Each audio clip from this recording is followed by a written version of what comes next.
ഇപ്രാവശ്യത്തെ വിഷുക്കണി നമുക്കൊരു വെറൈറ്റി ആക്കണം. സുപ്പാപ്പനെ ഇറക്കിയാലോ? ഓ അത്രയ്ക്ക് വേണ്ടല്ലേ? പൂ കിട്ടിയിട്ടുണ്ട്. കണ്ണൻ എന്തി? ഇതാ നോക്ക്, റെഡിയാക്കിയിട്ടുണ്ട്.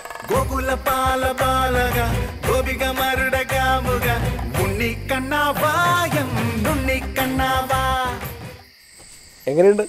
ഇതാര് ഡിസ്കോ രവീന്ദ്രനോ? എവിടാ നിന്റെ മഞ്ഞപ്പട്ടുടയാടാ?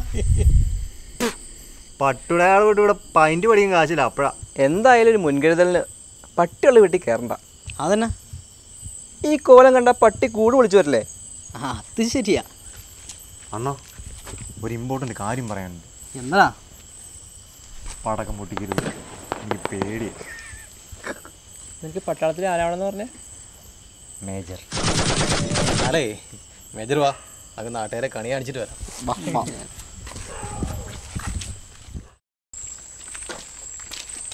പറഞ്ഞു വരുമ്പോൾ വലിയ ഗൾഫാരനൊക്കെയാ. എന്നിട്ട് തന്നതോ 10 കുണുവ. ഇപ്പൊ കളക്ഷൻ എത്രയാടാ? ഒരു 2 വീട് കയറിയാൽ 10,000 രൂപ ആവും. എൻ്റെ വീട്ടിൽ നിന്ന് 2,000 രൂപ വന്നായിരുന്നു. അത് നിന്റെ ഈ കോലം കണ്ട് പേടിച്ചിട്ട് ഒഴിവാക്കി വിട്ടതാണ്. എന്നാ വാ, അടുത്ത വീട്ടിലേക്ക് വാ. അളിയോ, അടുത്ത് ഗായത്രിയുടെ വീടാ. അതിനിപ്പോൾ എന്നാ? ഈ പരിസരത്തെങ്ങനെ കണ്ട എൻ്റെ കാല് കല്ല് ഓടിക്കുന്ന അവളുടെ ചേട്ടൻ പറഞ്ഞേക്കണം.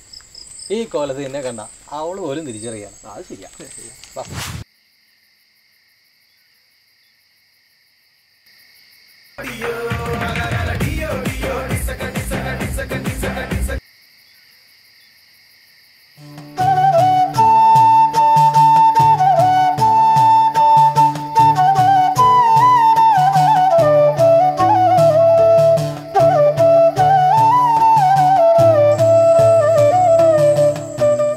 എനിക്കറിയാലോ. അമ്പലത്തിലോ പൂജാമറിയിലോ വെച്ച് കണ്ടായിരിക്കും ചേട്ടാ. നീ ആ സതീഷല്ല?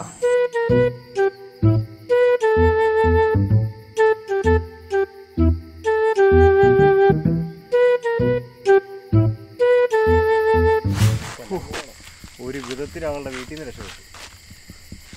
ഈ കണിയെങ്ങാനും എടുക്കാൻ മറന്നു പോയതെങ്കിൽ പൊന്നു മോനെ.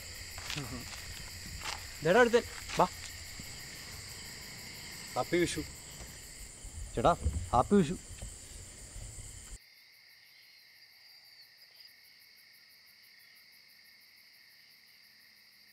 ചേട്ടാ ഒന്ന് നിൽക്കണേ, ഒരു ഹെൽപ്പ് ചെയ്യാമോ? എന്താ ചേട്ടാ? എൻ്റെ മോൻ ഹോസ്പിറ്റലിലാണ്. ഞാൻ ഈ നാട്ടിൽ പുതിയതാണ്, എനിക്കിങ്ങനെ ആരും പരിചയമൊന്നുമില്ല. ജന്മന അസുഖക്കാരനാണ്. അവന് വേണ്ടി ഉള്ളതെല്ലാം വിറ്റുവർക്ക് ഇങ്ങോട്ട് പോരണ്ടോന്ന്.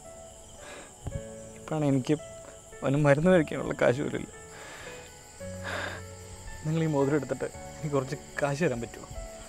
എനിക്ക് എന്തെങ്കിലും സംശയം ഉണ്ടെങ്കിൽ ഹോസ്പിറ്റലിൽ നിന്ന് വിളിച്ചു ചോദിച്ചാണ്.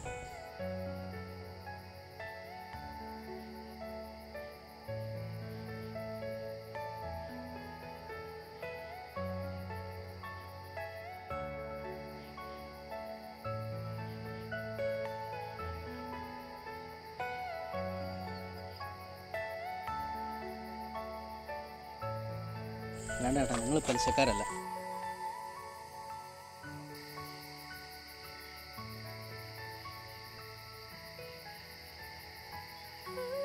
ദൈവത്തിൻ്റെ വേഷം കെട്ടിയത് വെറുതെ ആയില്ല.